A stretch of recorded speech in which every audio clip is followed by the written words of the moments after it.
Merhaba, ben Ahmet Tirgil. Berlin'deyim, evdeyim. Merhaba, ben Ozan Nabi Akın. Samsun'dayım, evdeyim. Merhabalar, Ruşen Arslan Argun, Van'dayım, evdeyim.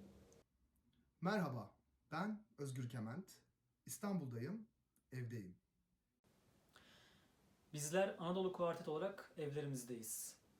Ve bu çalışmalarımıza sizlere konuk oluyoruz.